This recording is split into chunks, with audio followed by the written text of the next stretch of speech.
Good morning. तो हमने torsion topic तो कंप्लीट कर लिया। नेक्स्ट टॉपिक हम देख रहे हैं दैट कॉलम। तो हेडिंग दे दो कॉलम।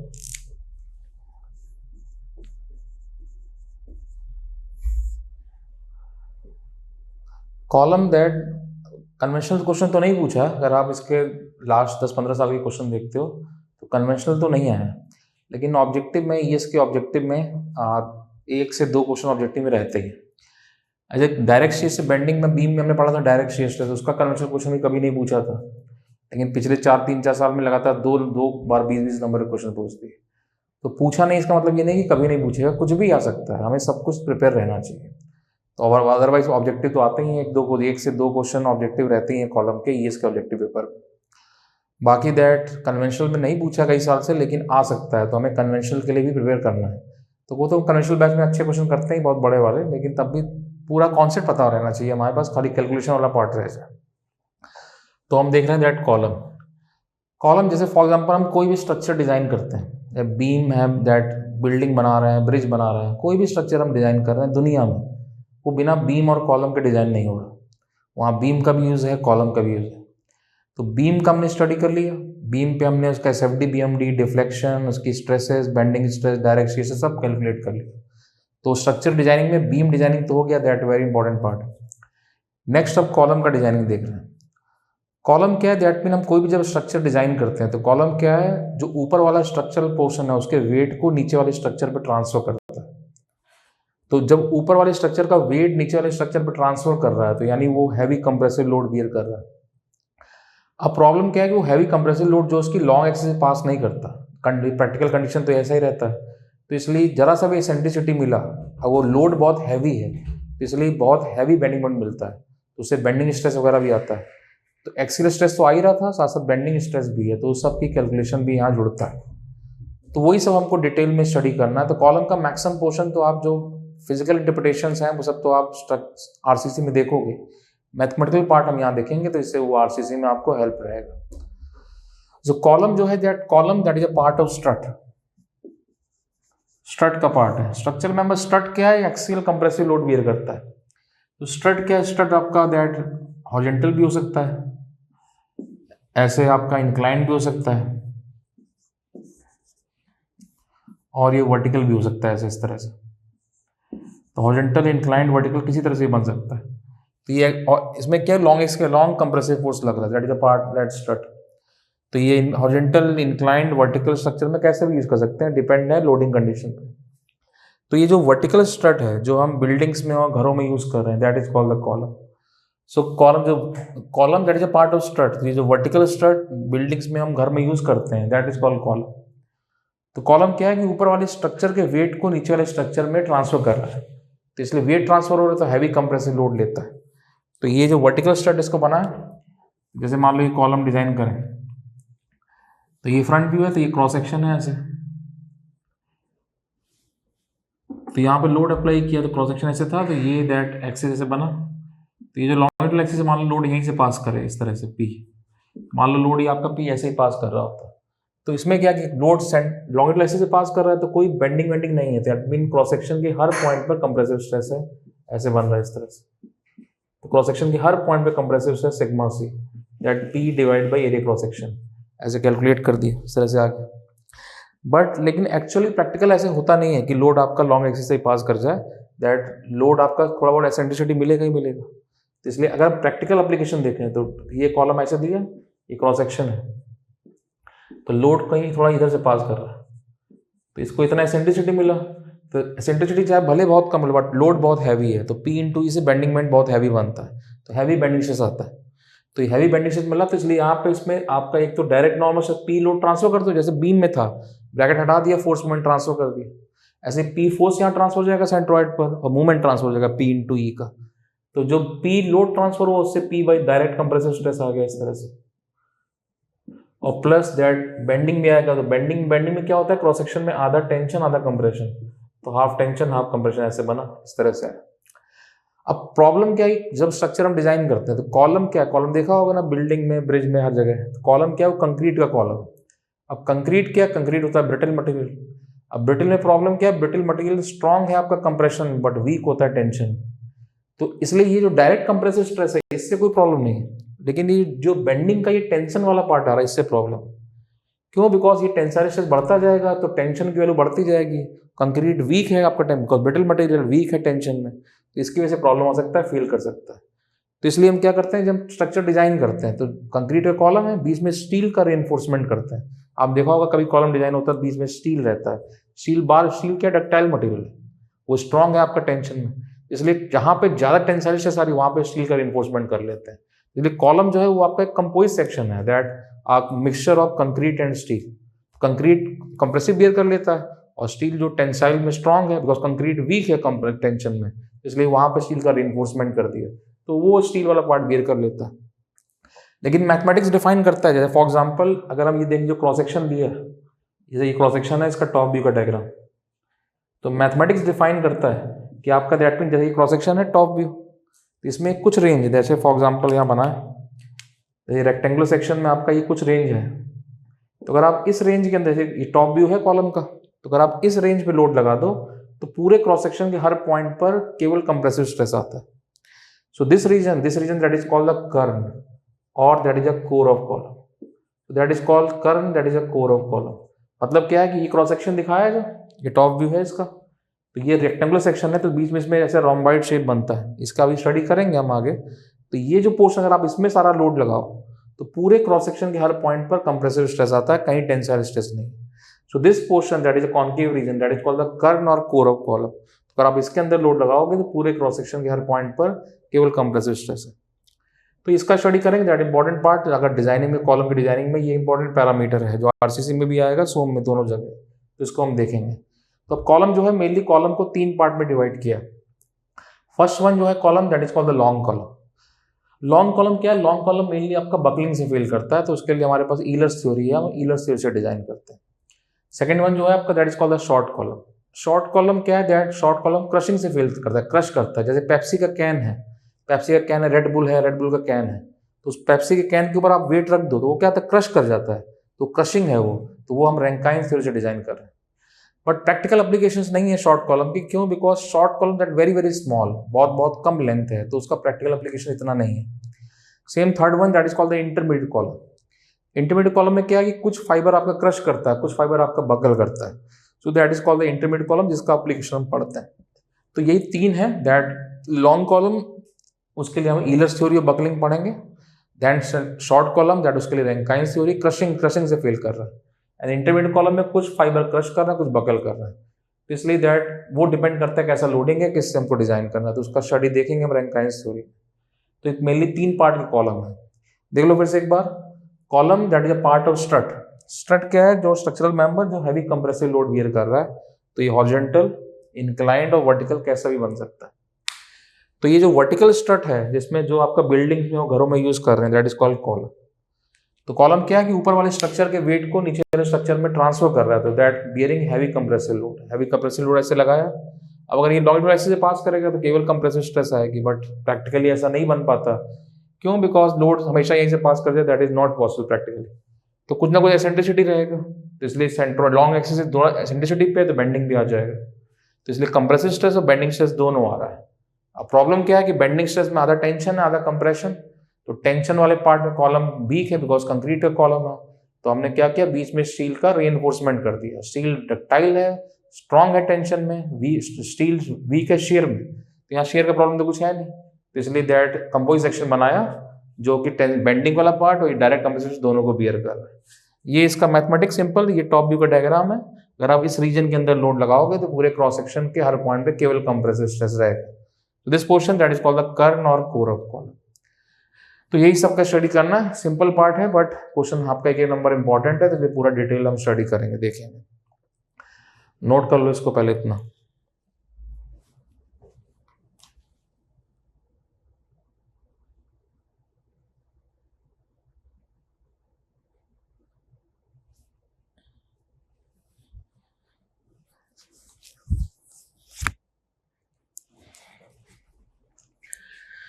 तो यहाँ इसके ऊपर लिख लेना, यहाँ पे 11.1 प्लस 11.2, तो ये जो बोला 11.1 और 11.2 में लिखा हुआ है। तो ये थ्योरी नहीं, भी बुक नहीं है, जो आपको बोला उसको पार्ट लिखा है फोटोकॉपी, तो इसको पूरा पढ़ लिया, उसके बाद ये साथ में थ्योरी वाली कॉपी उसको पढ़ लिया। तो रफ कर रहे हैं इसको।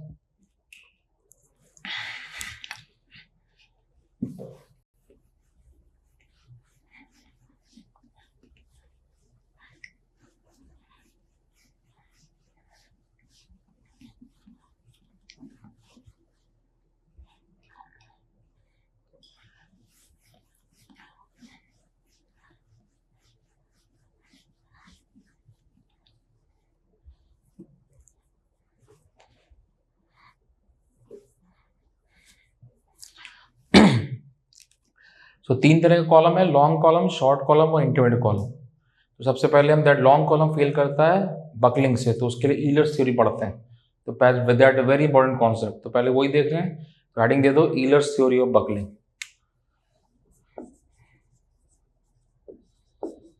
ईलर्स theory of buckling.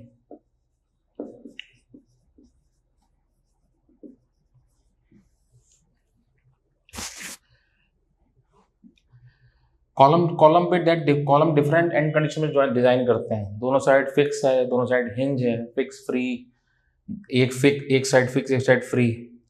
Then that आपका दैट दोनों फिक्स कर दिए, दोनों फ्री कर दिए, एक फिक्स है एक हिंज है। तो डिफरेंट एंड कंडीशन डिजाइन करते हैं। तो पहले एक कंडीशन लेके चेक कर रहे हैं। जैसे मान लो कॉलम दिया है, ये एक साइड फिक्स है और ये एक साइड मान लो फ्री है ऐसे। तो कॉलम क्या है, हैवी कंप्रेसिव लोड बियर करता है, तो यहाँ पी लोड लग रहा है ऐसे। तो यहाँ से थोड़ा सा मान लो स्मॉल डिस्टर्बेंस दिया, तो ये क्या कॉलम आपका ऐसे बेंड कर गया। तो इस तरह से कॉलम बेंड किया। 11th क्लास में हमने पढ़ा that stable equilibrium, unstable equilibrium, neutral equilibrium. तो वो कंडीशन में मालूम है, 11th क्लास में पढ़ा है। उसका एग्जांपल है, जैसे मान लो एक आपका बॉल है, इंजीनियरिंग मैथ्स में भी आता है, इसको डिस्प्लेस किया, थोड़ा बॉल को डिस्प्लेस किया और बॉल को छोड़ दो तो बॉल वापस अपना वापस आता है, तो that is called the stable equilibrium. Ball को छोड़ दो, बॉल ऐसे वापस आता है, तो that is stable equilibrium. Same ऐसे एक बॉल दिया, तो बॉल को आपने डिस्प्लेस किया, अब बॉल यहाँ ना फॉरवर्ड जा रहा है ना बैकवर्ड जा रहा है, वहीं रुक गया, सो that is called the neutral equilibrium. This one neutral equilibrium condition.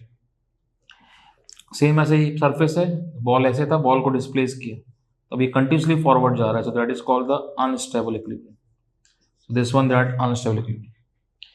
तो थोड़ा सा डिस्प्लेस किया, वापस आ गया स्टेबल, यहीं रुक गया, ना फॉरवर्ड जा रहा ना बैकवर्ड, न्यूट्रल कंडीशन। और this one that unstable equilibrium condition. तो जब न्यूट्रल कंडीशन है इस केस में, जब यहीं रुक गया, ना फॉरवर्ड गया ना बैकवर्ड, दैट इस केस में फोर्सेस मोमेंट्स ऑफ बैलेंस है न्यूट्रल कंडीशन में, ये अनस्टेबल इक्वेशन, अनस्टेबल इक्विलिब्रियम। तो इसी का सेम ऐसे यूज, पी लोड लगाया था आपने, स्मॉल डिस्टर्बेंस दिया, बेंड हो गया ऐसे। अभी लोड रिमूव करते तो कॉलम आपका जैसे वापस जाता है, तो वापस जा रहा है, तो that is called the stable equilibrium. इस समय स्टेबल इक्विलिब्रियम। अब इसी केस में हमने थोड़ा सा मान लो लोड बढ़ा दिया, तो ये पी लोड था, तो वहाँ लोड थोड़ा सा इंक्रीज कर दिया, तो पी की जगह लोड क्या P1 कर दिया, तो यहाँ पे पी की जगह लोड कर दिया P1, so P1 that is a greater than P. और स्मॉल डिस्टर्बेंस दिया, तो कॉलम आपका ऐसे बेंड कर गया P1 लोड पे। और उसके बाद दैट यहाँ पर दैट लोड अब पी से P1 के, P1 का वैल्यू जो है P से ज़्यादा, अब ये कॉलम ऐसा आपका दैट बेंड करके, अब उसके कॉलम ना तो यहाँ फॉरवर्ड मूव कर रहा है ना बैकवर्ड मूव कर रहा है, ये इसी पोजीशन में रिटेन हो गया, that is called the neutral equilibrium condition. This one neutral. इसमें क्या था कि लोड रिमूव किया, कॉलम वापस चला गया, अपना ओरिजिनल शेप गेन कर लिया, स्टेबल इक्विलिब्रियम। इसमें क्या है, कॉलम ना तो फॉरवर्ड जा रहा है ना बैकवर्ड जा रहा है, अपने उसी पोजीशन में रिटेन कर लिया, that is called the neutral condition. तो इस समय जो P1 है that is called the PCR, that is called critical buckling load. Buckling मतलब bending, so that is critical buckling load. तो ये जो समय लोड है दैट क्रिटिकल लोड, मतलब क्या है कि आप इससे ज़्यादा लोड नहीं बढ़ा सकते। अगर आपने इससे ज़्यादा लोड बढ़ाया तो कॉलम आपका फेल कर जाएगा। तो P1 P से ज़्यादा डिस्प्लेस किया, अब यहीं पहुंच गया, ना फॉरवर्ड जा रहा है ना बैकवर्ड जा रहा है, that is neutral condition, this one neutral condition. और इस समय जो लोड है that is called the critical buckling load. Critical load का मतलब ये शो कर रहा है कि अब इससे ज़्यादा लोड आप नहीं बढ़ा सकते, और आपने बढ़ाया तो कॉलम फेल कर जाएगा। तो लोड बढ़ाएं, मान लो लोड को P1 से P2 कर दिया, तो यही कॉलम था ऐसे, तो कॉलम लोड को कर दिया P1 से P2, तो P2 जो है that is greater than P1। यहाँ से स्मॉल डिस्टर्बेंस दिया, तो कॉलम ऐसे बेंड किया, अब ये दैट कॉलम बेंड किया, उसका दैट कंटिन्यूसली कॉलम ऐसे बेंड किया, उसके बाद ये T=T1 टाइम पे है, कुछ टाइम बाद कॉलम ऐसे कंटिन्यूसली फॉरवर्ड मूव कर रहा है, T=T2 टाइम पे, T=T3 टाइम पे, इस तरह से कॉलम कंटिन्यूसली फॉरवर्ड मूव कर रहा है। तो लोड क्या किया आपने, P1 से P2 कर दिया, स्मॉल डिस्टर्बेंस मिला, कॉलम बेंड हो गया, उसके बाद कंटिन्यूसली आपका फॉरवर्ड मूव कर रहा है, तो ये कंटिन्यूसली फॉरवर्ड मूव कर रहा है, that is called this condition, continuously forward move कर रहा है, that is unstable equilibrium condition, this one that unstable equilibrium. तो ये मतलब क्या है, कॉलम आपका टाइम के साथ अपना शेप ही मेंटेन नहीं कर पा, जबकि इस केस में आप स्ट्रेस निकालो sigma P2 divide by area, तो ये सिग्मा है that is less than sigma crushing. पूरा सोम पढ़ते हैं, स्ट्रक्चर पढ़ते हैं, हम ये बोलते हैं कि जब जैसे स्ट्रेस आपका क्रॉस करेगा दैट यील्ड स्ट्रेस को या ब्रिटल में आपका अल्टीमेट स्ट्रेंथ को, तो फेल कर जाएगा। तो यहाँ तो आपका स्ट्रेस अभी सिग्मा क्रशिंग से कम है, यील्ड को क्रॉस ही नहीं कर रहा, लेकिन तब भी कॉलम फेल कर गया। क्यों फेल कर गया? बिकॉज इंजीनियरिंग फेल्योर है। कॉलम का मेन वर्क क्या है? लोड बियर करना, लेकिन यहाँ पे कॉलम टाइम के साथ लगातार अपना शेप चेंज कर रहा है, टाइम के साथ शेप ही मेंटेन नहीं कर पा रहा। तो जब कॉलम टाइम के साथ अपना शेप ही मेंटेन नहीं कर पाता, लोड कैसे बियर करेगा? तो इसलिए कॉलम लोड नहीं बियर कर पाता, दैट मीन कॉलम फेल करेगा। So this condition that is called the buckling condition. So that buckling just a transition from stable to unstable stage. That buckling is a mechanism that is uncontrolled lateral deflection. इस case में control नहीं हो पा रहा, column time के साथ continuously अपना shape change कर रहा है, that is uncontrolled lateral deflection है। So buckling is a condition, buckling is a uncontrolled lateral deflection condition in which column are transition from stable to unstable stage. तो main gist इसका कि time के साथ column अपना shape लगातार change कर रहा है, तो कॉलम टाइम के साथ अपना शेप ही मेंटेन नहीं कर पा रहा, तो लोड क्या बियर करेगा? इसलिए कॉलम फेल कर गया, जबकि स्ट्रेस आपका अंडर इलास्टिक कंडीशन है। So this buckling that is called under elastic limit condition, buckling that is called under elastic limit condition. So buckling क्या है? बकलिंग आपका अंडर इलास्टिक लिमिट कंडीशन है, that uncontrolled lateral deflection है, controlled lateral deflection नहीं है। तो this uncontrolled lateral deflection that transition from stable to unstable stage, that is called the buckling condition. So Euler's theory of buckling that बहुत time बाद पूछा है interview में कि बकलिंग क्या होता है, ईलर्स थ्योरी क्या है, इसको एक्सप्लेन करो, तो तीनों फिगर बना के वहां पे एक्सप्लेन करेंगे। देख लो फिर से एक बार, ये कॉलम, ये स्टेबल स्टेज है, बॉल था, बॉल को डिस्प्लेस किया तो ये वापस आ गया, तो स्टेबल इक्विलिब्रियम। यहाँ पे बॉल को थोड़ा डिस्प्लेस किया, ना फॉरवर्ड जा रहा है ना बैकवर्ड जा रहा है, that is called neutral equilibrium. और यहाँ आगे डिस्प्लेस किया, कंटिन्यूसली फॉरवर्ड मूव कर रहा है, अनस्टेबल इक्विलिब्रियम। तो यहाँ पे कॉलम था, एक साइड फिक्स किया, सब फ्री किया, कोई भी डिफरेंट एंड कंडीशन ले सकते हो आप। अभी एक कंडीशन लिया, एक साइड फिक्स है, एक साइड फ्री है, तो एक लोड लगाया P और स्मॉल डिस्टर्बेंस दिया इधर से axial direction, that this x axis की तरफ, ऐसे स्मॉल डिस्टर्बेंस दिया, कॉलम इस तरह से है, तो ऐसे बेंड हो गया, उसका लोड रिमूव कर दो, कॉलम वापस जा रहा है, that is called the stable equilibrium, वापस चला गया, शेप अपना ओरिजिनल शेप गेन कर लिया, स्टेबल इक्विलिब्रियम कंडीशन। फिर यहाँ पे लोड थोड़ा सा बढ़ा दिया, P से P1 कर दिया, P1 लोड किया, स्मॉल डिस्टर्बेंस दिया, बेंड हो गया। अब उसके बाद कॉलम ना तो फॉरवर्ड जा रहा है ना बैकवर्ड जा रहा है, अपनी उसी पोजीशन रुका हुआ है, that is called the neutral equilibrium condition. और इस केस में जो P1 लोड है that is called the PCR, critical buckling load. मतलब ये क्रिटिकल, दैट मीन ये लिमिटिंग कंडीशन है, ये शो कर रहा है कि अब इसके ऊपर आप लोड नहीं बढ़ा सकते, और आपने लोड बढ़ाया तो कॉलम फेल कर जाएगा, दिस वन न्यूट्रल कंडीशन। तब आपने लोड बढ़ा दिया, P1 से क्या कर दिया P2, स्मॉल डिस्टर्बेंस दिया, बेंड हो गया, उसके बाद कॉलम कंटिन्यूसली अपना शेप चेंज कर रहा है, तो टाइम के साथ कॉलम अपना ओरिजिनल शेप गेन ही नहीं रही, अपना शेप मेंटेन नहीं कर पा रहा, टाइम के साथ लगातार कॉलम अपना शेप चेंज कर रहा है, तो कॉलम टाइम के साथ अपना शेप ही मेंटेन नहीं कर पा रहा, तो लोड क्या बियर करेगा, इसलिए कॉलम फेल कर गया। So this buckling is a uncontrolled, not controlled, uncontrolled lateral deflection, and that is a transition from stable to unstable stage. Column time के साथ अपना शेप ही मेंटेन नहीं कर पा रहा, इसलिए फेल कर गया। जबकि इस समय आप स्ट्रेस निकालते हो, स्ट्रेस इलास्टिक लिमिट के अंदर है, that mean buckling is a under elastic limit condition. तो इंटरव्यू पूछेगा बकलिंग तो बता देंगे, buckling is a uncontrolled lateral deflection, that is a transition from stable to unstable stage, and buckling that is under elastic limit condition. So Euler's theory of buckling बहुत पूछेगा interview में, तो ये तीनों फिगर बना के वहां पे उसको डिटेल में ऐसे एक्सप्लेन करेंगे, नोट कर लो इसको। ईलर्स थ्योरी ऑफ बकलिंग 11.3, तो इसके आगे ऊपर लिख देना 11.3, तो जो बोला है उसको आप 11.3 में लिखा है, तो जो पढ़ लिया उसके बाद वहां पे क्या लिखा है उसको पढ़ना है ध्यान से, हर टॉपिक इंपॉर्टेंट है, कोई ये नहीं कि बस खाली डिफ्लेक्शन और टॉर्शन ही इंपॉर्टेंट है, हर टॉपिक इंपॉर्टेंट है, पता नहीं एक नंबर कहाँ से मिले, तो सब कुछ हमको मालूम होना चाहिए कैसे यूज़ किया।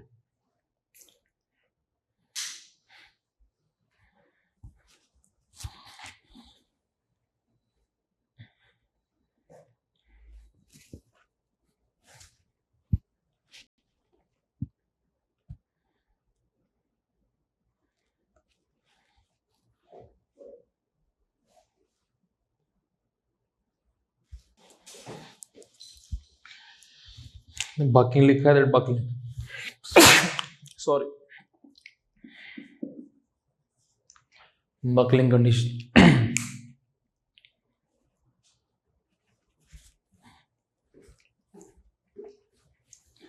रफ करते रहे।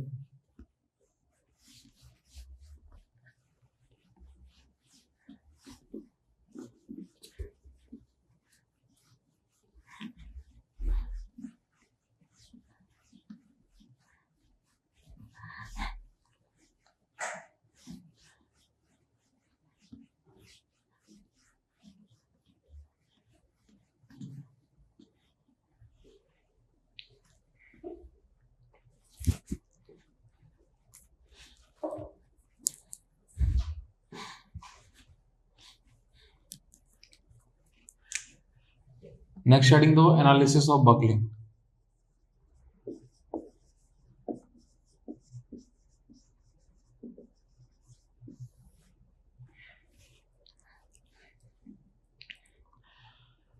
बकलिंग एनालिसिस जो करते हैं, आपका प्रूफ है कॉलम का, दैट वो भी इंटरव्यू पूछा एक दो बार कि जो फॉर्मूला आता है पाइस का, जो भी फॉर्मूला कॉलम का, प्रूव करके दिखाओ।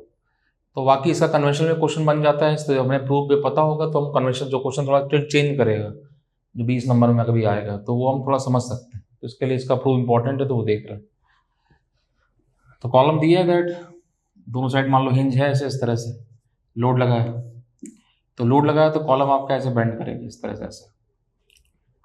तो मान लो ये पॉइंट है, ये बी, तो पी लोड अप्लाई किया, तो अब पी लोड अप्लाई किया, कॉलम ऐसे बेंड कर गया, अब ना फॉरवर्ड मूव कर रहा है ना बैकवर्ड जा रहा है, वहीं पोजीशन रुका हुआ है, यानी न्यूट्रल इक्विलिब्रियम कंडीशन है। तो ये जो पी है that is called the P C R, तो पी लगा है वो पी सी आर। तो एल मीटर लेंथ है मान लो कॉलम का पूरा, तो यहाँ से that for example X distance पे कोई पॉइंट लिया, तो ये पॉइंट डिफ्लेक्ट होकर यहाँ चला गया, तो इतना डिफ्लेक्शन है वाई, तो ऐसे यहाँ से यहाँ चला गया ऐसे, तो यहाँ कट के लेफ्ट टू राइट, तो कन्वेंशन मालूम है वी एक्स एम एक्स का, तो ये वी एक्स हो गया, ये एम एक्स हो गया। तो ये पॉइंट, एक कॉलम ऐसे था पहले, लोड लगा ऐसे बेंड हुआ, तो ये पॉइंट यहाँ से रिफ्लेक्ट होकर यहाँ चला गया वाई डिस्टेंस में। तो ये पी फोर्स है बहुत हैवी, वाइब्रेशन भले बहुत कम है लेकिन पी बहुत हैवी फोर्स है, तो अच्छा मूवमेंट मिलेगा।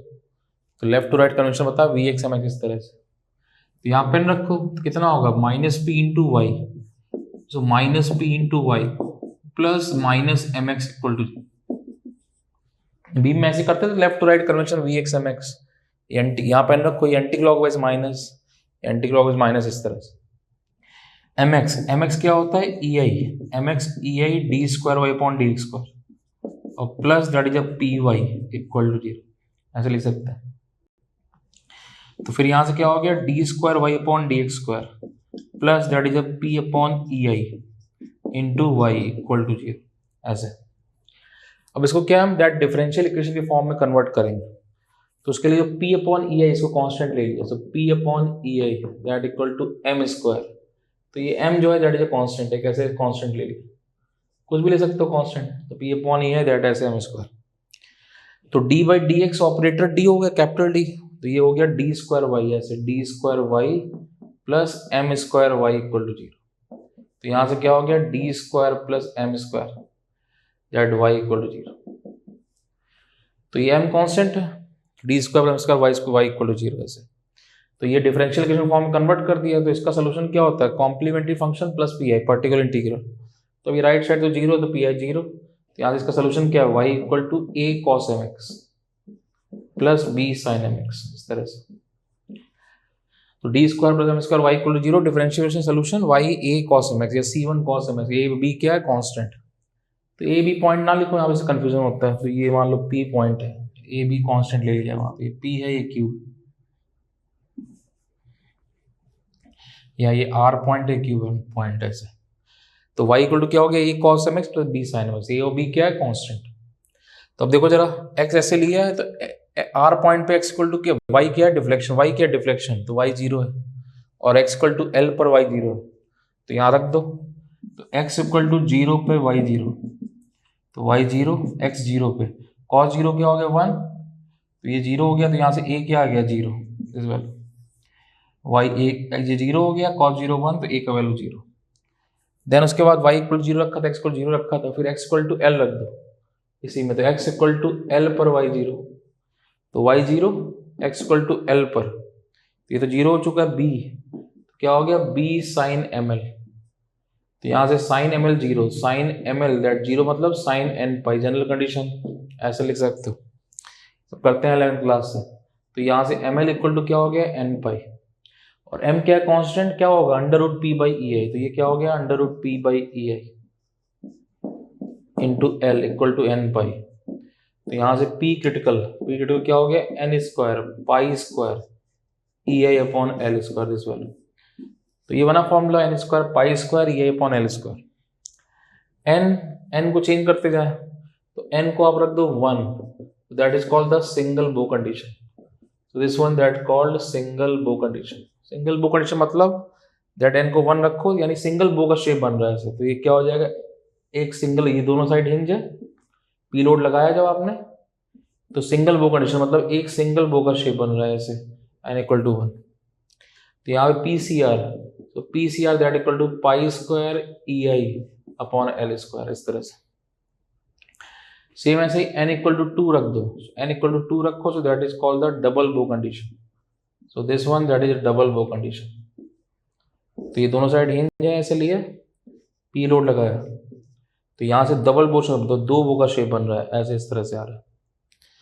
तो यहाँ पे कैसे, यहाँ पे आप ब्रेसिंग कर दो, ब्रेसिंग कर दो तो यहाँ डिफ्लेक्शन जीरो हो जाएगा ऐसे। तो P C R equal to that is 4 pi square E I upon L square. मतलब एक्चुअली हम कर क्या रहे हैं, एक्चुअली हम ये n इक्वल टू 1 2 करके एक्चुअली इफेक्टिव लेंथ को चेंज कर रहे हैं। इफेक्टिव लेंथ का कॉन्सेप्ट क्या, एप्लीकेशन क्या, उसको हम आगे पढ़ेंगे, देखेंगे डिटेल में। तो ये हम इफेक्टिव लेंथ चेंज करके क्या है, लोड कैरिंग कैपेसिटी बढ़ा रहे हैं। मतलब n इक्वल टू 1 जब था, तो ये मान लो फॉर एग्जाम्पल 100 आ गया, तो बीच में हमने ब्रेसिंग करके इफेक्टिव लेंथ चेंज कर दिया, तो यही सेम कॉलम 400 किलोन्यूटन बकल कर रहा है, जबकि ये 100 किलोन्यूटन बकल कर रहा था, ये 400 किलोन्यूटन बकल कर रहा है, दैट फिजिकल मीन। तो एक्चुअली हम इफेक्टिव लेंथ ये बीच में ब्रेसिंग करके एन चेंज करके इफेक्टिव लेंथ चेंज करके लोड कैरिंग कैपेसिटी को बढ़ा रहे हैं। तो ये प्रूव हमने इसलिए किया बिकॉज कल को कन्वेंशनल जब क्वेश्चन बनता है तो इस सब का यूज जाता है, तो हमें ध्यान आ जाता है, थोड़ा लोडिंग चेंज करता है तो वहां से मालूम होता है हम कैसे कर सकते हैं। तो ये दोनों साइड हिंज कंडीशन है, उसके लिए फॉर्मूला बन गया पाई square E I upon L square. L ही होता है इफेक्टिव लेंथ, वो अभी यूज करेंगे धीरे धीरे, अभी ऐसे प्रूव कर लिए। देख लो फिर से, बकलिंग कंडीशन कॉलम दिया, दोनों साइड पे हिंज है, लोड लगाया तो ऐसे बेंड कर गया, इसका लेंथ एल था, तो यहाँ से एक्स डिस्टेंस पे कोई पॉइंट था तो डिफ्लेक्ट होकर यहाँ चला गया वाई डिस्टेंस पे। तो यहाँ कट किया section left to right V X M X, तो minus P into Y plus minus M X equal zero. M X क्या हो गया E I D square Y D square plus P Y equal zero. So D square D square plus P upon E I Y equal zero. So convert कर रहे हैं differential equation के form. So D by D operator capital D हो गया, और M P upon ई को लिख दिया M square, M that constant, तो ये लिखा है कांस्टेंट।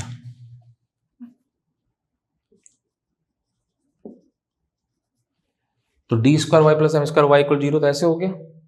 देन यहाँ सोल्यूशन इसका Y equal to A cos M X plus B sine M X, Y equal to A cos M X plus B sine M X. तो यहाँ से X equal to zero रखा, X equal to zero पे Y deflection zero, X equal to zero पे deflection zero, तो X को zero भी difference zero, X equal to zero पे मतलब कॉस जीरो 1 हो गया, ये zero A equal to zero आ गया। Same X equal to L पर Y zero, X equal to L पे रखो वाई जीरो, ये zero X equal to L पर, तो ये तो जीरो हो ही चुका है, ये बचा बी साइन एम एल, तो sine M L sine N pi M L N pi, M value रख दिया, तो यहाँ से P C R N square pi square A upon L square, P critical. N equal to 1 रख दिया, that is called single bow condition. Single एक single bow का shape बन रहा था, सिंगल बो का शेप है ऐसे, pi square A upon L square. N equal 2 रख दो, डबल बो कंडीशन, दो बो का शेप बन रहा है ऐसे आ रहा है, डबल बो कंडीशन। बीच में ब्रेसिंग कर दिया, डिफ्लेक्शन यहाँ zero, P C R 4 pi square A upon L square, इस तरह से that double bow condition equal to 2। तो ये actually main concept effective length को चेंज करके हम लोड कैरिंग कैपेसिटी चेंज कर रहे हैं। तो अगर ये कॉलम जस्ट एग्जांपल 100 किलोमीटर बगल किया तो ये वाला कंडीशन है 400 किलोमीटर बगल कर रहा है। तो इफेक्टिव लेंथ क्या है, उसका फिजिकल मीनिंग सब हम आगे देखेंगे डिटेल में। तो ये इस तरह से एनालिसिस किया है, बकलिंग कितना क्रिटिकल लोड है जिस पे वो आपका बकल करेगा। नोट कर लो इसको।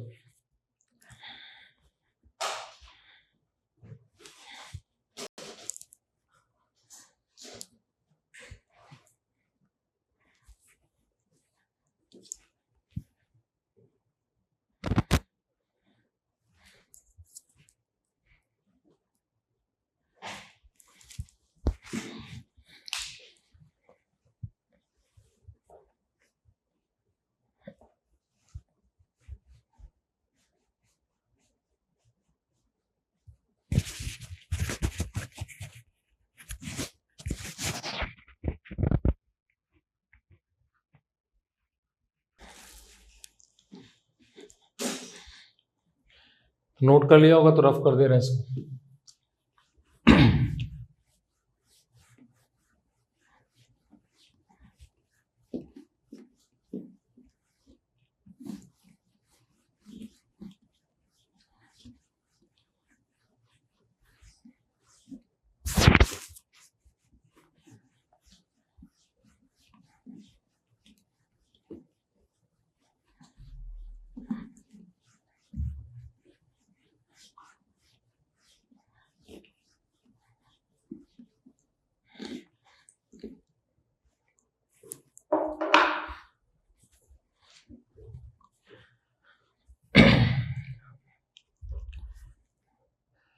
कुछ क्वेश्चन आते हैं इसमें बोलता है कॉलम के साथ स्प्रिंग वगैरह जुड़े होते हैं कि क्रिटिकल बकलिंग लोड कितना वो निकालो, तो वही देख रहे हैं। तो क्वेश्चन के फॉर्म में लिख लो calculate critical buckling load. Question के फॉर्म लिखना calculate critical buckling load for given condition.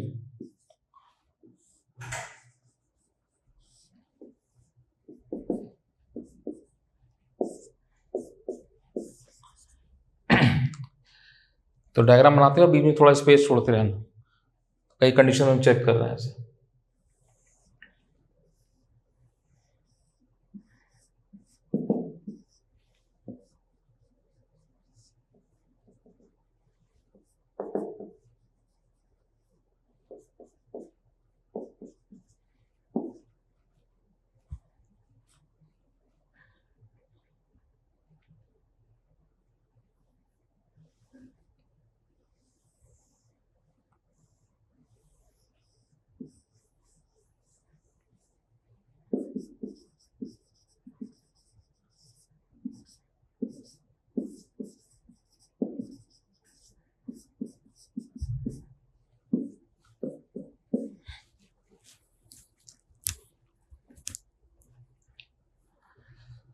So different condition दिया हुआ है, हमें क्रिटिकल बकलिंग लोड कितना वो निकालना है।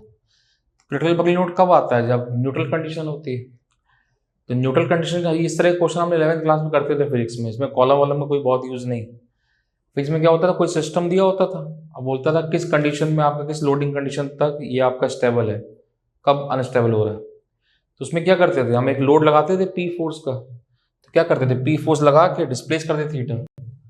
तो हम क्या करते थे, कोई भी सिस्टम था तो पी लोड लगाते थे, थीटा डिस्प्लेस करते थे, theta that's very small, D theta value displace कर दिया। तो अगर वो वापस आ जाता था तो स्टेबल, आगे चला गया तो अनस्टेबल, वहीं रुका तो न्यूट्रल। तो वही करें हम, हर कुछ केस में पी लोड लगा दें, थीटा डिस्प्लेस कर दें, वापस आ जाएगा तो स्टेबल, आगे चला गया तो अनस्टेबल, वहीं रुक गया तो न्यूट्रल। तो क्या करें, थीटा डिस्प्लेस करके बैलेंस कर दें फोर्स मोमेंट, क्योंकि न्यूट्रल कंडीशन में फोर्स मोमेंट बैलेंस हो जाता है। यही करते हैं, थीटा डिस्प्लेस करके फोर्स मोमेंट बैलेंस कर दें, वहां से पी सी आर निकाल दें। यही 11th क्लास में करते थे। कोई सिस्टम पूछता था कि स्टेबल है क्या अनस्टेबल, तो क्या किया, थीटा डिस्प्लेस कर दिया, D theta very small value. तो अगर वो फॉरवर्ड चला गया तो अनस्टेबल, वापस आ गया स्टेबल, वहीं रुका है तो न्यूट्रल कंडीशन। तो वहीं रुका वाला वैल्यू चाहिए हमको जब न्यूट्रल, क्योंकि पी सी आर निकालना है, क्रिटिकल बकलिंग लोड। तो हर क्वेश्चन में एक ही कॉन्सेप्ट है, पी लोड लगा के थीटा डिस्प्लेस कर दो, वहां फोर्स मोमेंट बैलेंस कर दो। तो वही कर रहे हैं, जस्ट पी लोड अप्लाई करो, थीटा डिस्प्लेस कर दो। तो यही कर रहे हैं। तो ये कॉलम ऐसे दिया, तो यहाँ पी लोड लगा दे रहे हैं ऐसे, तो यहाँ पे हिंज है ऐसे, यहाँ क्या कर रहे हैं, थीटा डिस्प्लेस कर दिया, तो ये थीटा डिस्प्लेस किया ऐसे इस पी लोड पे।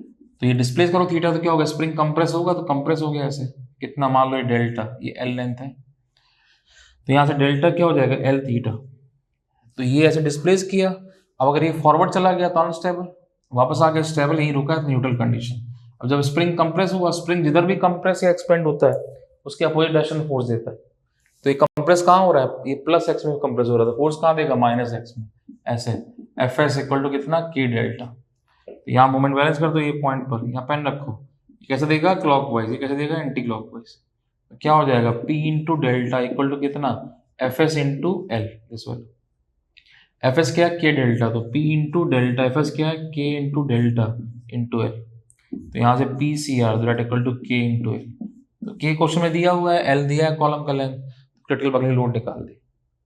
तो बस जिस भी क्वेश्चन में आपसे बोले सिस्टम में कितना कितना न्यूट्रल कितना क्रिटिकल बकलिंग लोड है, उस पी लोड अप्लाई करके थीटा डिस्प्लेस कर दो सिस्टम को, और वहां पे फोर्स मोमेंट बैलेंस कर दो। तो वही कर दिया, मोमेंट बैलेंस कर दिया इस तरह से। सेम इसमें यहाँ पी लोड लगा दिया, यहाँ पी लोड अप्लाई किया, डिस्प्लेस कर दो, सेम ऐसे ही डिस्प्लेस किया थीटा पे। तो ये डेल्टा है, तो ये वाला स्प्रिंग जो है K2 वाला, K2 वाला स्प्रिंग क्या है, कंप्रेस हो रहा है प्लस एक्स में, तो फोर्स माइनस एक्स Fs2 कितना, K2 इंटू डेल्टा। ये K1 वाला स्प्रिंग क्या, एक्सपेंड हो रहा है प्लस एक्स में, तो force minus x Fs1 K1 into delta. तो यहाँ पे हिंज है ए पॉइंट पर, पी फोर्स यहाँ लगा हुआ है।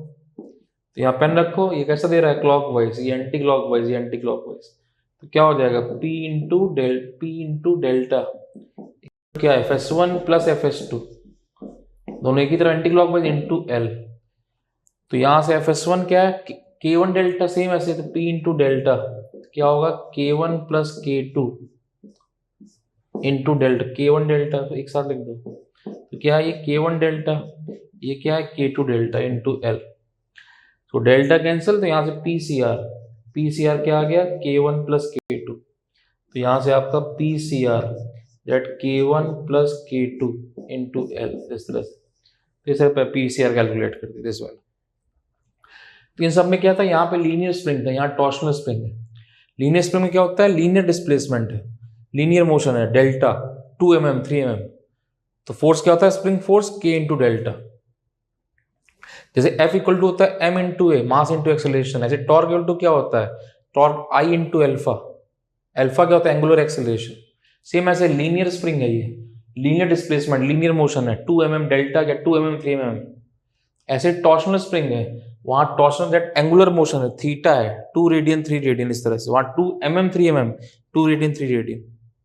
तो वहां क्या होता है, एफ एस के डेल्टा। तो यहाँ टॉर्शनल स्प्रिंग है, टॉर्क मूवमेंट के टी इंटू थीटा, वहां के इंटू डेल्टा था, यहाँ के टी इंटू थीटा। सेम वैसे वही करें हर केस में, सेम वैसे ही पी लोड लगा दिया, पी लोड लगा दिया। वो क्या कह रहा है, अनस्टेबल कितने में क्रिटिकल बकलिंग लोड निकालो, सब में वही केस, एक ही कॉन्सेप्ट, पी लोड लगा के थीटा डिस्प्लेस कर दो। यहाँ थीटा डिस्प्लेस कर दिया, तो यहाँ थीटा डिस्प्लेस किया, पी लोड, ये कितना लेंथ है, डेल्टा। तो ये यहाँ पे गया, तो स्प्रिंग क्या है दैट, ये पी, यहाँ पेन रखो, ये पॉइंट है मान लो। कैसा मोमेंट दे रहा है, क्लॉकवाइज, तो बैलेंसिंग उल्टा।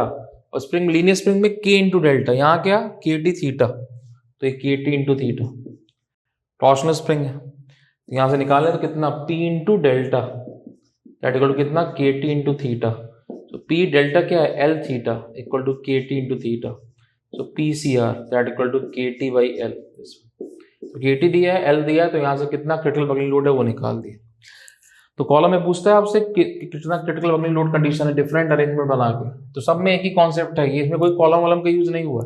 जब क्वेश्चन 11th क्लास में आते थे फिजिक्स में, सिस्टम बोलता था, सिस्टम दिया होता था, बोलता था कब स्टेबल इक्विलिब्रियम कंडीशन है, कब अनस्टेबल है, कब न्यूट्रल है।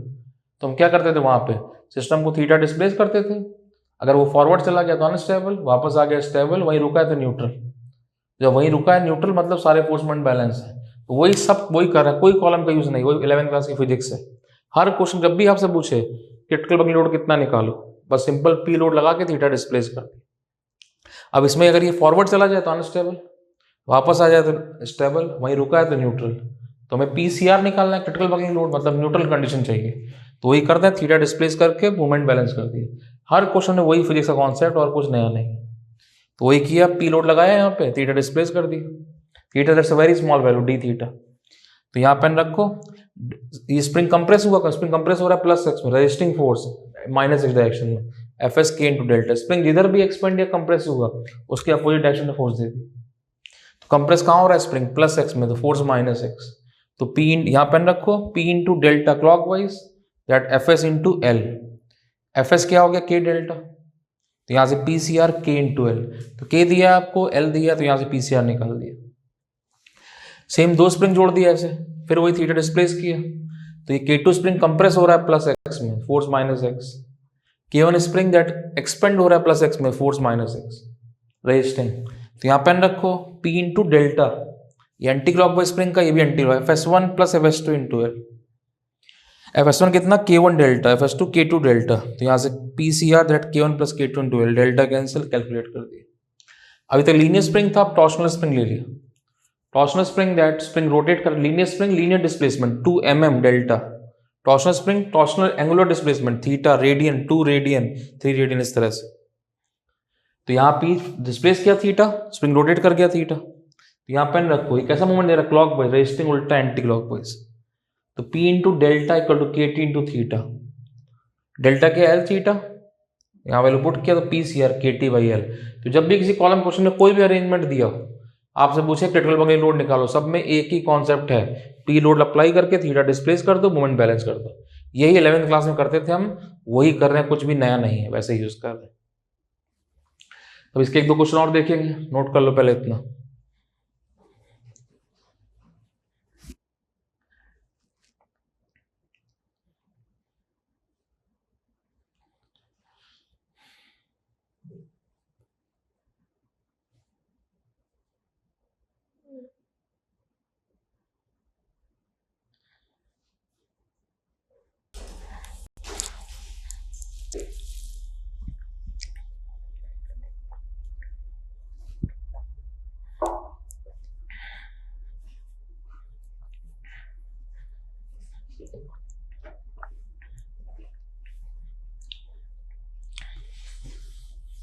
रफ कर रहे हैं इसको।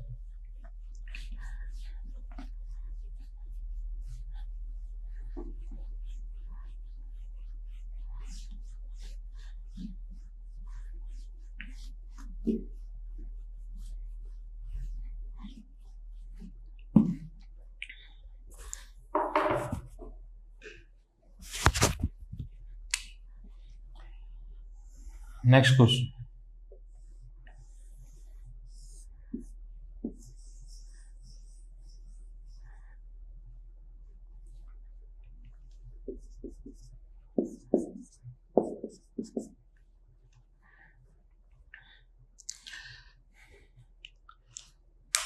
तो इस बार ये कॉलम अरेंजमेंट दिया, बीच में आपका दैट स्प्रिंग लगा, टॉर्शनल स्प्रिंग L/2 का कॉलम है, बीच में स्प्रिंग है। तो देखना जरा, सेम ऐसे ही क्वेश्चन है इस तरह से कि मान लो एक स्प्रिंग है, ये मेंबर है और ये स्प्रिंग है।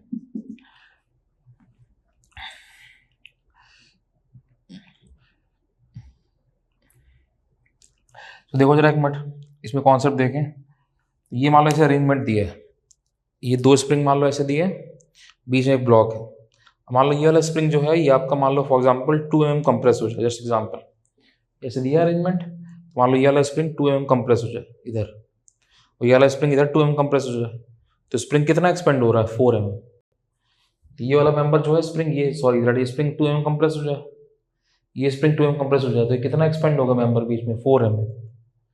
तो वही सेम कॉन्सेप्ट है, देखो जरा, बीच में स्प्रिंग लगाया, दो मेंबर दिए, या इसको सेम ऐसे बना ले, टॉर्शनल स्प्रिंग है, लीनियर स्प्रिंग में कन्वर्ट कर दिया।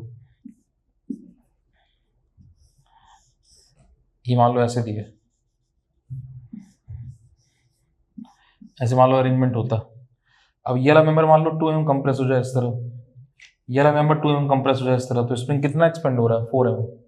तो लीनियर डिस्प्लेसमेंट है। ऐसे यहाँ torsional displacement, angular displacement, P load लगा दिया, ऐसे लगाया पी लोड, तो ये पी थीटा डिस्प्लेस कर दो, तो ये डिस्प्लेस कर दें थीटा, तो ये इधर थीटा डिस्प्लेस किया, इधर थीटा डिस्प्लेस किया, तो ये थीटा डिस्प्लेस इधर से, ये थीटा है, तो यहाँ पे क्या था, 2 mm कंप्रेस हुआ, 2 mm कंप्रेस हुआ, स्प्रिंग कितना एक्सपेंड हुआ, 4 mm। सेम ऐसे थीटा डिस्प्लेस किया, थीटा स्प्रिंग कितना रोटेट किया, 2 theta, that 2 theta spring rotation, this value. Same ऐसे 2 mm कंप्रेस हुआ, 2 mm कंप्रेस हुआ, 4 mm एक्सपेंशन, सेम ये थीटा डिस्प्लेस 2 थीटा आपका दैट स्प्रिंग रोटेशन। तो ये पॉइंट है, ये बी है, ये सी पॉइंट है, तो अलग कर दे रहे यहाँ से, इतना पड़ी पी फोर्स लगा, तो ये पी फोर्स इस तरह से, तो यहाँ पे अलग कर दे रहे हैं इसको, तो यहाँ पे एक पार्ट को अलग कर दे रहे हैं इससे, तो ये पी फोर्स था यहाँ पे, ये लेंथ एल बाई टू, ये लेंथ एल बाई टू है, तो ये एंगल थीटा है, तो ये L by two cos theta और ये L by two sine theta, this value. तो यहाँ पे रखो पेन, देखो जरा ये मूवमेंट कैसे दे रहा है, एंटी क्लॉक वाइज, तो बैलेंसिंग उल्टा clockwise, K T into two theta. नीचे वाले सॉल्व कर सकते हैं, नीचे वाला ऊपर क्लॉक वाइज देगा तो यहाँ उल्टा ले लेंगे एंटी क्लॉक वाइज, जैसे आप नीचे वाले से लेते हो सॉल्व करते हो, तो ये पी है तो ये क्लॉक वाइज दे रहा है, तो उल्ट बैलेंसिंग उल्टा anti clockwise, K T into two theta. Spring rotation कितना है, टू थीटा। तो यहाँ पेन रखो, ये एंटी क्लॉक वाइज बैलेंसिंग उल्टा क्लॉक वाइज, इधर से ले लो ये क्लॉक वाइज बैलेंसिंग उल्टा एंटी क्लॉक वाइज, यहाँ पेन रख दो, ये क्लॉक वाइज बैलेंसिंग उल्टा एंटी क्लॉक वाइज। तो कितना हो गया यहाँ से, P into L by two sine theta equal to कितना, K T into two theta. अब थीटा क्या होता है, theta that's very small value, D theta के बराबर, सो थीटा जो है that theta that very small value, theta कितना, डी थीटा के बराबर, इसलिए साइन थीटा क्या हो गया, थीटा के बराबर, साइन थीटा थीटा हो गया, कॉस थीटा 1 हो गया, तो कितना, P into L by two theta equal to K T into two theta. तो यहाँ से निकाल, कैलकुलेट थीटा कैंसिल, तो यहाँ से P कैलकुलेट कर दो, पी सी आर कितना, 4 के टी बाई एल, इसमें तो यहाँ से कितना क्रिटिकल वर्किंग लोड है कैलकुलेट कर दिया। तो ये 2 मार्क्स का क्वेश्चन है, एक अच्छा क्वेश्चन है दैट, ये 2 डिफरेंट कॉलम दिया था ऐसा, एल बाई टू लेंथ का, बीच में स्प्रिंग अटैच किया इस तरह से, तो पी लोड अप्लाई किया, कितना कह रहा है, कितना क्रिटिकल वर्किंग लोड होगा इसके, इसमें निकालना है। तो ये सेम इस तरह से, अगर ये मेंबर 2 mm कंप्रेस हो जाए, 2 mm कंप्रेस हो जाए, तो 4 mm स्प्रिंग एक्सपेंड करेगा, वही सेम, ये थीटा रोटेट किया, थीटा रोटेट किया, 2 थीटा स्प्रिंग रोटेशन, अलग कर दिया इसको, ऐसे इसमें पहले स्टडी करना कैसे करें, एक पार्ट अलग कर दिया, उसको एबीडी बना के सॉल्व कर देंगे, सेम वैसे इसको अलग कर दिया। तो ये L by two length theta, तो L by two cos theta, ये L by two sine theta, यहाँ पेन रखो, कैसा है, क्लॉक वाइज बैलेंसिंग उल्टा एंटी क्लॉक वाइज, चाहे इधर से ले लो, ये कैसा है, क्लॉक वाइज बैलेंसिंग उल्टा anti clockwise. So P into L by 2 sin theta that equal to KT into 2 theta. L by 2 sin theta, theta is very small value, sin theta theta हो गया, तो P L by 2 theta KT 2 theta, तो यहाँ से PCR कितना, that is 4 KT by L, critical working load कितना calculate कर दे, इस तरह से नोट कर लो इसको।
रफ कर दे रहे इसको।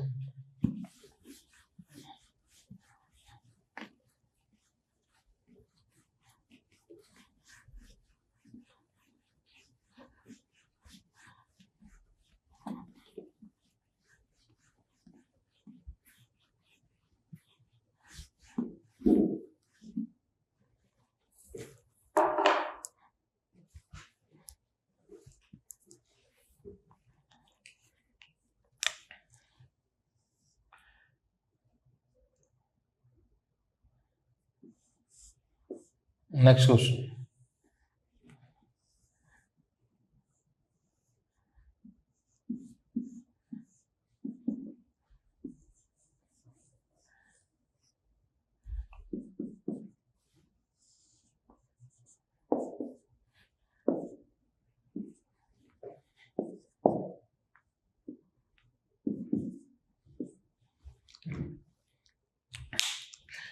तो इस बार लोड एप्लीकेशन चेंज कर दिया।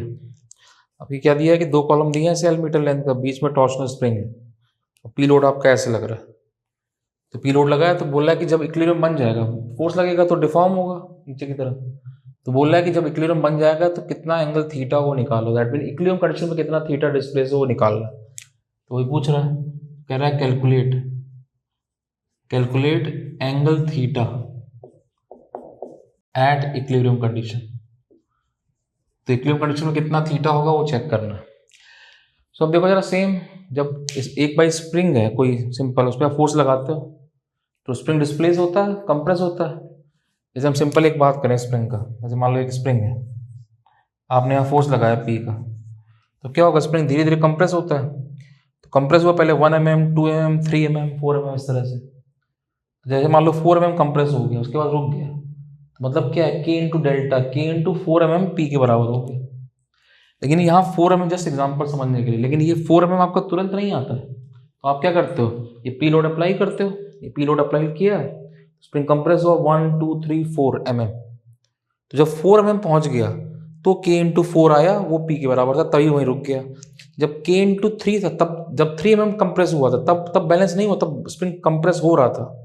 तो विजुलाइज करो टाइमिंग, जब 1 mm कंप्रेस हुआ, 2 3 4 धीरे धीरे बढ़ा है, तो धीरे धीरे आपका फोर्स बढ़ रहा है। जब के इंटू 4 हुआ mm, तब वो पी के बराबर है, तो वहीं स्प्रिंग रुक गया, कंप्रेस होना रुक गया। जस्ट एग्जाम्पल, सेम वैसे ही कॉन्सेप्ट है।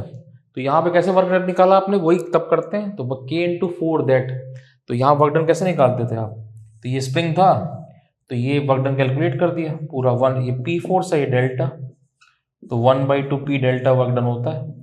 इसीलिए क्यों, बिकॉज ये डेल्टा तुरंत थोड़ी आया, धीरे धीरे 1 mm 2 ये दिखाया, 1 mm 2 mm 3 4 mm पहुंचा, तब जाके आपका फोर्स बैलेंस हुआ। धीरे धीरे फोर्स बढ़ा, तो जब 4 mm आ गया तब पी के बराबर पहुंचा, एकदम से थोड़ी आया। मतलब विजुलाइज करो, पहले 1 mm था, फिर 2 3 4, जब 4 पे जाके पहुंचा स्प्रिंग कंप्रेस हुआ, तब के इंटू 4 पी के बराबर पहुंचा। तो इसलिए वर्क डन निकाला 1/2 पी डेल्टा।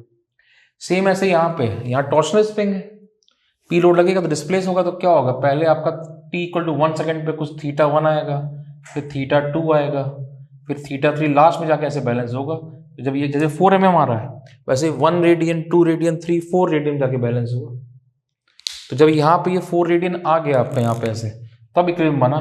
तो यहाँ पे जब इतना बैलेंस हो गया, तो ये पहले 1 सेकेंड पे है, फिर 2 पे 3 पे जाके यहाँ बैलेंस हो, जस्ट एग्जाम्पल समझने के। तो जब यहाँ पे जाके रुक गया कॉलम आपका, दैट ये दोनों अरेंजमेंट, तो जाके इक्विलिब्रियम बन गया। तो वही कंडीशन निकाला। तो ये जब एंगल थीटा है आपका, दैट थीटा, तो ये पूछ रहा है कितना थीटा है, इसे कैलकुलेट करो। तो पहले थीटा 1 है, थीटा 1 डिग्री था, 1 रेडियन 2 रेडियन, जब 3 रेडियन हो गया, ये समझने के लिए, जब इक्विलिब्रियम बन गया तब कितना थीटा ही निकालना। तो चेक करो, अगर ये थीटा डिस्प्लेस, ये थीटा डिस्प्लेस, तो यहाँ पर कितना, ये एंगल कितना हो गया, 2 थीटा, स्प्रिंग का रोटेशन, सेम वैसे पिछले केस में किया था। तो अब ये यहाँ से कितना नीचे गया है, ये वैल्यू आप कहते हैं डेल्टा है। तो क्या करें, दैट यहाँ पे कैसे, जो लोड ने वर्क डन किया वो सारा का सारा स्प्रिंग, बिकॉज ये जो ये कॉलम है, दैट ये बीम है, दैट रिजिड बीम, कॉलम ना बोले दैट बीम बोले, जब मेरे लिए ज़्यादा बेटर है। तो ये क्वेश्चन में ऐसे दिया है कि 2 रिजिड बीम है मीटर लेंथ का, बीच में टॉर्शनल स्प्रिंग जुड़ा हुआ है, पी लोड लगा है, जब ये कैलकुलेट एंगल थीटा है इक्विलिब्रियम कंडीशन, मतलब पी लोड से नीचे जाएगा। तो जब ये रिजिड बीम बोल रहा है, तो जब पी लोड पर नीचे जाएगा, जब थीटा आपका इक्विलिब्रियम बन गया, तो ये थीटा कितना ये निकालने को बोल रहा है। तो ये 2 बीम दिया हुआ आपको ऐसे मीटर का लेंथ का, बीच में स्प्रिंग है, तो पी फोर्स लगा तो ऐसे बेंड होगा, ऐसे बेंड इस तरह जाएगा नीचे। तो जब थीटा पे जाके इक्विलिब्रियम बन गया, तो थीटा कितना वो निकालना। अब क्या है कि जब पी लोड ने वर्क डन किया, वर्क डन कहाँ जाएगा, वर्क डन जो भी है वो स्ट्रेन एनर्जी के फॉर्म में स्टोर्ड होगा। लेकिन बीम रिजिड है, तो बीम के अंदर तो कुछ स्ट्रेन एनर्जी जाएगा नहीं, क्योंकि वहाँ कोई डिफॉर्मेशन है नहीं। तो जो भी वर्क डन है लोड का, वो सारा का सारा स्प्रिंग में स्टोर्ड हो जाएगा स्ट्रेन एनर्जी के फॉर्म में। तो वही लिख दें, work done by load, that work done by load, जो भी वर्क डन है लोड का, सारा का सारा कहाँ जाएगा, बीम रिजिड ना होता, जैसे हमने स्ट्रेन एनर्जी मेथड में क्वेश्चन किया था डिफ्लेक्शन में, तो अगर ये बीम रिजिड ना होता तो बीम के अंदर भी स्ट्रेन एनर्जी जाता, लेकिन बीम रिजिड है तो वहां पे कोई डिफॉर्मेशन नहीं, तो कोई स्ट्रेन नहीं, कोई स्ट्रेन एनर्जी नहीं। तो जो भी वर्क डन किया लोड ने 10 जूल, वो सब का सब स्प्रिंग के अंदर स्टोर हो जाएगा स्ट्रेन एनर्जी की फॉर्म में। क्यों, स्प्रिंग रोटेट कर रहा है, डिफॉर्मेशन आ रहा है, तो stored as strain energy in spring. तो सारा का सारा स्प्रिंग में स्ट्रेन एनर्जी के फॉर्म में स्टोर्ड होगा। तो वर्क डन बाई लोड कितना है, ये 1/2 पी डेल्टा, ये निकाला, यही वर्क डन है 1/2 P delta, 1/2 P into delta. और स्प्रिंग में क्या होता है वर्क डन, स्प्रिंग का वर्क डन क्या होता है 1/2 के डेल्टा स्क्वायर। ऐसे लिखते हैं भाई, कैसे आया, इसी कन्वर्ट कर दो स्प्रिंग के फॉर्म में, पी को लिख दो के डेल्टा इंटू डेल्टा, 1/2 के डेल्टा ऐसे लिखा। अब ये लीनियर स्प्रिंग के लिए टॉर्शनल क्या हो जाएगा 1/2 के टी इंटू थीटा स्क्वायर। भाई 1/2 पी डेल्टा था वर्क, पी को रख दिया स्प्रिंग की वैल्यू के डेल्टा, 1/2 के डेल्टा स्क्वायर लीनियर स्प्रिंग के लिए। टॉर्शनल क्या हो गया 1/2 के टी थीटा स्क्वायर। अब स्प्रिंग यहाँ रोटेट कितना कर रहा है 2 थीटा रोटेट कर रहा है, तो 1/2 के टी इंटू 2 थीटा का स्क्वायर, दिस वैल्यू ऐसे लिखा। डेल्टा देखो कितना है, डेल्टा निकालो, ये एल लेंथ है, ये थीटा है, तो एल थीटा लिख दें डेल्टा, तो 1/2 पी डेल्टा क्या एल थीटा, तो 1/2 के टी इंटू 4 थीटा स्क्वायर। तो 1/2 कैंसिल यहाँ से, तो थीटा निकाल दो, थीटा क्या हो जाएगा पी एल डिवाइड बाई 4 के टी। तो इस तरह से कितना दैट जब इक्विलिब्रियम बना थीटा कितना है वो निकाल दिया। तो ये भी आपका 2 मार्क्स का क्वेश्चन है, दैट इसे कैलकुलेट कर लिया जब इक्विलिब्रियम बनेगा कितना थीटा है। देख लो फिर से, तो ये 2 बीम दिया है, बीम बोल दो कॉलम दैट स्ट्रट, एक ही बात है। तो ये 2 बीम है, इसको बीच में टॉर्शनल स्प्रिंग है, यहाँ पी लोड लगा है, कह रहा है जब इक्विलिब्रियम बनेगा कितना एंगल थीटा होगा वो निकालो। अब ये स्प्रिंग में होता है, स्प्रिंग पी फोर्स लगाया तो पहले 1 mm आया, 2 mm, 3 mm, 4 mm, just example, तो 4 mm पे जाके बैलेंस हुआ, तो k into 4 equal to P है। लेकिन जब सोचो जरा ध्यान से 3 mm था तब बैलेंस नहीं हो रहा था, 1 mm 2 mm सेम ऐसे, तो वर्क डन कैसे निकालते हैं, ये 1 mm है, 2 mm, 3, 4 mm, तो ये वर्क डन है 1/2 पी डेल्टा, धीरे धीरे बढ़ रहा है। सेम स्प्रिंग में पहले 1 रेडियन आया होगा, फिर 2 रेडियन, फिर 3 रेडियन में जाके बैलेंस हुआ, जब रुक गया इक्विलिब्रियम बन गया तब कितना theta, calculate angle theta at equilibrium condition. तो इक्विलिब्रियम कहाँ बना है, यहाँ जब थीटा आ गया, पहले जब थीटा 1 थीटा 2 तब इक्विलिब्रियम नहीं है, तब तो वो मूवी कर रहा है नीचे की तरफ ऐसे, जब थीटा पे जाके रुक गया तब कितना एंगल वो निकालना, calculate theta at equilibrium condition. तो वही कैलकुलेट करेंगे, पी लोड लगा ऐसे जाके बेंड हुआ, ऐसे जाके फाइनली सॉरी दैट इस तरह से जाके टिल्ट हुआ, थीटा एंगल कितना वो निकालना। तो वर्क डन जो लोड ने किया, अब ये बीम क्या है जो रिजिड दी बीम दिया है, तो अगर रिजिड बीम है तो इसलिए बीम के अंदर कोई डिफॉर्मेशन नहीं, कोई स्ट्रेन नहीं, कोई स्ट्रेन एनर्जी नहीं, तो work done by load, load का जो वर्क डन है सारा का सारा स्टोर्ड हो गया स्ट्रेन एनर्जी की फॉर्म में इन स्प्रिंग। तो 1/2 पी डेल्टा वर्क डन है, पी डेल्टा, पी क्या हो गया के डेल्टा स्प्रिंग के लिए, तो 1/2 के डेल्टा स्क्वायर लीनियर स्प्रिंग के लिए, टॉर्शनल स्प्रिंग के लिए क्या हो गया 1/2 के टी थीटा स्क्वायर। अब ये थीटा एंगल, ये थीटा एंगल, तो कितना हो गया 2 थीटा, सो 1/2 के टी 2 थीटा स्क्वायर। तो यहाँ सॉल्व किया तो theta that equilibrium condition PL/4 के टी ऐसे निकाल दिया। जो भी वर्क डन था, लोड ने जो वर्क डन किया वो सारा का सारा स्ट्रेन एनर्जी की फॉर्म में स्टोर्ड हो गया, तो इस तरह से कैलकुलेट कर दिया। नोट कर लो इसको।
रफ कर दे रहे इसको।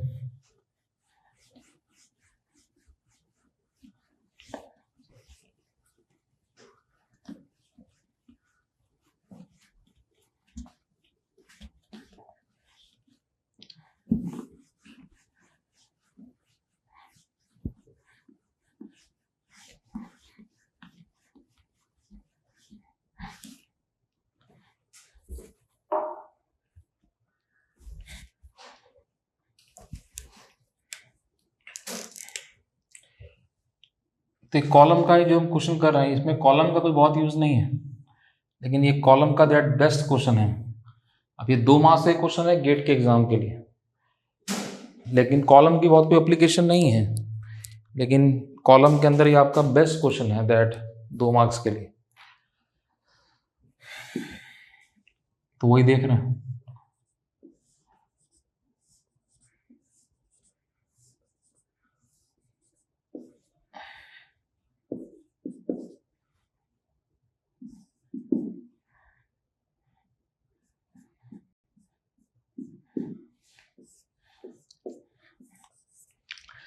तो इसमें क्या है कि कॉलम दिया है that column of uniform strength, जैसे हमने पढ़ा था beam of uniform strength, fully stress beam. तो बीम ऑफ यूनिफॉर्म स्ट्रेंथ में क्या होता है कि हर क्रॉस सेक्शन के दैट मीन बीम के लेंथ के अलॉन्ग हर जगह मैक्सिमम बेंडिंग स्ट्रेस था, बीम ऑफ यूनिफॉर्म स्ट्रेंथ। ऐसे ही यहाँ पे same column of uniform strength that कहीं भी सेक्शन कट कर बोल रहा है कि हर जगह सिग्मा स्ट्रेस है, और कह रहा है कि एल मीटर लेंथ का कॉलम है, और कह रहा है कि टॉप पे एरिया ए नॉट है, तो बॉटम का एरिया जो ए डैश है वो निकालना है, और जो वेट डेंसिटी है सर, वेट डेंसिटी तो वो दिया हुआ है दैट गामा, तो कह रहा है कि बॉटम पे कितना एरिया होगा वो निकालना है। तो लिख लो जरा क्वेश्चन के फॉर्म में, पहले फिगर बना लो, पॉज कर दो वीडियो, फिगर बना लो, और फिगर जो बन जाएगा उसके बाद क्वेश्चन लिख लो, प्ले करोगे वीडियो। लिख लो जरा, column of uniform strength, a column of uniform strength having stress at all section is same, having stress at all section is same, मतलब कहीं भी कट करो सेम स्ट्रेस आ रहा है, having stress at all section is same. If weight density of column is gamma, if weight density of column material is gamma, weight density of column material is gamma, determine the area at bottom, determine area at bottom। तो क्या है कि top का area आपको ए nought दिया, ये front view का diagram है, टॉप व्यू से क्रॉस सेक्शन दिखाई देगा आपको, तो ये कॉलम आपका ऐसा ही है, तो फ्रंट से देख रहे हो, टॉप से एरिया दिखाई देगा, जो एरिया वेरी कर रहा है। तो ये बोल रहा है कि टॉप पे एरिया ए नॉट है, ये बॉटम पे एरिया ए डैश कितना होगा ये निकालना है। कॉलम ऑफ यूनिफॉर्म स्ट्रेंथ है, मतलब कहीं भी सेक्शन कट करोगे सेम स्ट्रेस आ रहा है। अब देखो जरा, सब जगह सेम स्ट्रेस है, जब नीचे जाते जाओगे तो वेट बढ़ता जाएगा, इसीलिए एरिया बढ़ाना पड़ रहा है। वहाँ पे ऐसे arrangement, beam of uniform strength में ऐसे अरेंजमेंट था, हर जगह स्ट्रेस सेम था, लेकिन मूवमेंट चेंज हो रहा था, इसलिए आपको मूवमेंट ऑफ इनर्शिया चेंज करना पड़ रहा था। सेम ऐसे यहाँ पे इनर्शिया चेंज करना पड़ रहा है, नीचे की तरफ एरिया बढ़ रहा है। क्यों एरिया बढ़ा, सोचो ध्यान से भाई, नीचे वेट बढ़ता जा रहा है तो एरिया बढ़ता जा रहा है, स्ट्रेस सेम रखना है, तो या तो एरिया कांस्टेंट रख के स्ट्रेस भी चेंज करा दो, स्ट्रेस सेम रखना है तो आपको डायमेंशन चेंज करनी पड़ेगी, वही किया। तो बोल रहा है कि बॉटम का एरिया कितना वो निकालो। अब इस क्वेश्चन में एक्चुअली क्या है, कॉलम का कोई बहुत कॉन्सेप्ट नहीं लगा है, ये एक अच्छा एप्टीट्यूड का क्वेश्चन देखा जाए तो इसको ये मतलब बेस्ट क्वेश्चन है कॉलम का। मैं ये नहीं कह रहा कि आप पहली बार कर लोगे, लेकिन ये कह रहा हूँ कि थोड़ा अटेम्प्ट करो। मतलब क्या है, इस वीडियो को पॉज करो और जरा सोचो कि कैसे होगा, तो इससे कॉन्सेप्ट बनता है। मैं कह रहा हूँ 99.99% आप गलत करो, करना भी चाहिए गलत, अच्छा क्वेश्चन है, लेकिन तब भी थोड़ा सोचो कि कैसे कर सकते हैं। वो थिंकिंग जो हम सोचेंगे ना थोड़ा बहुत, वही सब मेन कॉन्सेप्ट है। हम ये कर लेंगे भी क्वेश्चन, उसके बाद कई क्वेश्चन आए तो हम कर ही लेंगे, लेकिन तब भी थोड़ा सा सोचो, दिमाग लगाओ। मैं ये नहीं कह रहा कि आप सही कर दो, कोई नहीं कर पाता, पहली बार में थिंकिंग नहीं आती, लेकिन तब भी थोड़ा सा दिमाग लगाओ कैसे होगा। तो वीडियो पॉज करो, उसके बाद थोड़ा सा सोचो जरा कैसे निकलेगा, ट्राई करो।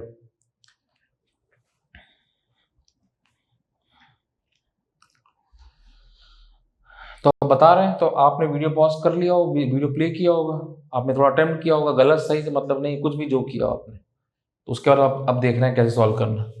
तो हम यहाँ क्या कर रहे हैं, इसके एनालिसिस के लिए यहाँ पे एक्स डिस्टेंस पे एक dx का ऐसे स्ट्रिप कट कर दे रहे हैं एनालिसिस के लिए।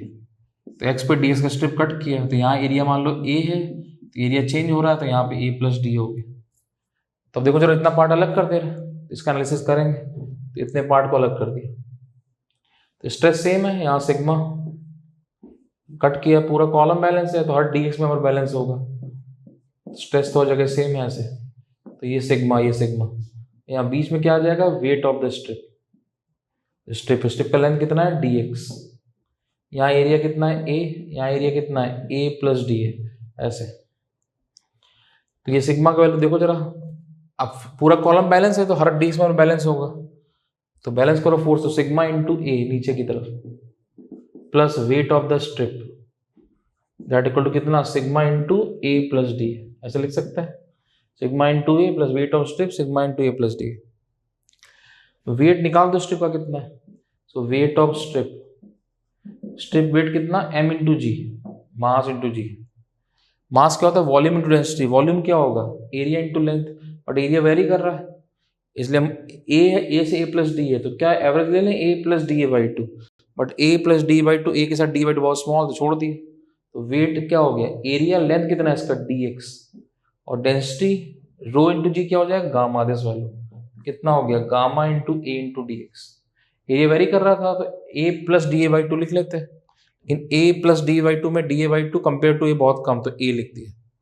तो gamma A that A into D X into gamma, ये weight of strip, sigma into A plus gamma A D X equal to कितना, sigma A plus sigma D, तो ये कैंसिल, तो यहां से कितना, gamma A D X equal to कितना, sigma into D, ऐसे लिख सकते हैं ना। यहां से कैलकुलेट करें, सो डी ए अपॉन ए इधर चला गया, इधर ले लो, तो gamma upon sigma into D x ऐसे लिख सकते हैं। इसको इंडिकेट कर दे रहे, तो देखो जरा, x यहां से लिया है टॉप से, x जीरो पे एरिया कितना है, A nought, X equal to L पे एरिया कितना है, that A dash, x equal to zero पे एरिया कितना है, ए नॉट, और x इक्वल टू एल पर एरिया कितना है, ए डैश इज वेल, तो डी अपॉन ए क्या हो जाएगा, L N, so L N A dash by A nought equal to कितना, gamma upon sigma L minus zero, ऐसे लिख सकते हैं।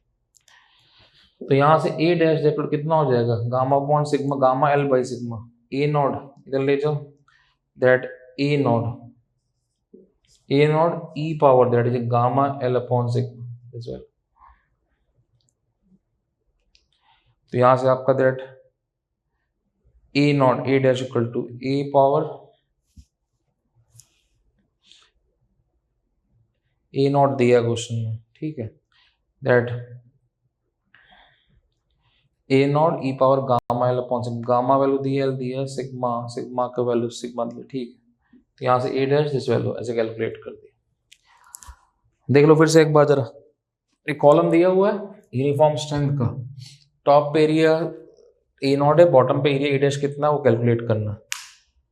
तो यहाँ टॉप का एरिया वेरी कर रहा है, क्यों, बिकॉज वेट बढ़ रहा होगा, स्ट्रेस तो सेम रखा है इसलिए वेट बढ़ाना, इसलिए वेट एरिया बढ़ाना पड़ा।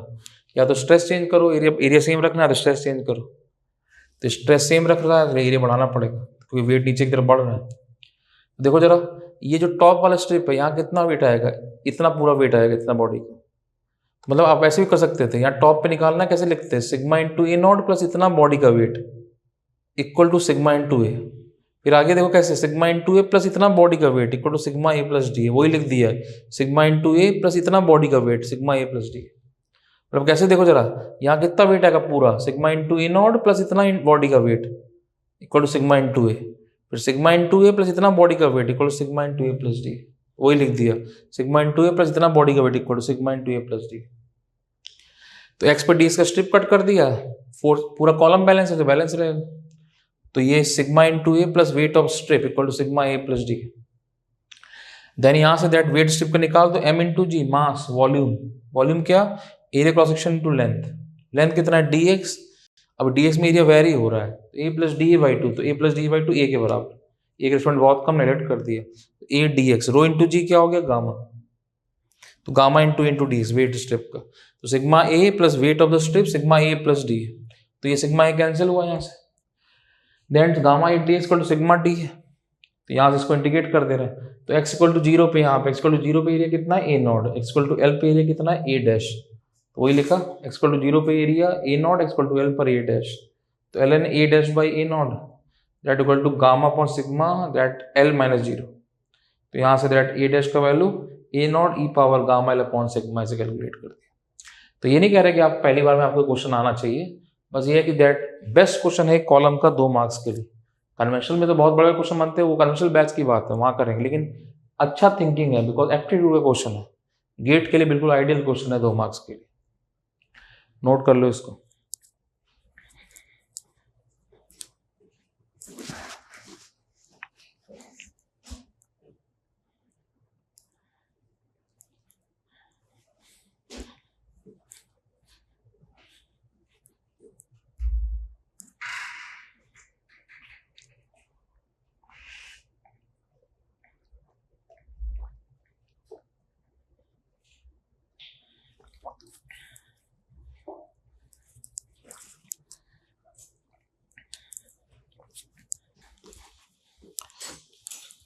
रफ कर दे रहे इसको।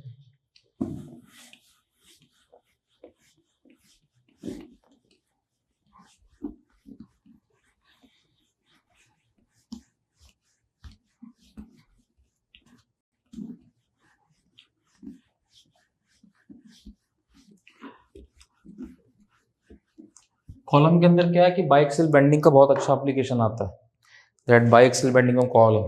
वैसे को हमारे सिलेबस में अनसिमेट्रिकल बेंडिंग है, लेकिन उसका जो कन्वेंशनल क्वेश्चन बनता है दैट वो हम कन्वेंशनल बैच में ही करते हैं, लेकिन जो ऑब्जेक्टिव क्वेश्चन बन सकता है वो हम कॉलम में स्टडी करेंगे। दो तरफ से आपका बेंडिंग आ रहा है, तो बाइएक्सियल बेंडिंग कॉलम में दैट मतलब जितने भी कॉलम के क्वेश्चन आपके पूछे हैं ईएस के ऑब्जेक्टिव में 70 से 80% क्वेश्चन आपके बाइएक्सियल बेंडिंग के ही है, so that very important part. लेकिन इसको हम कल से स्टार्ट करें, कल देखेंगे, पहला टॉपिक वही करेंगे। तो आज बस यहीं अभी यहीं तक रखते हैं, ठीक है। Thank you very much.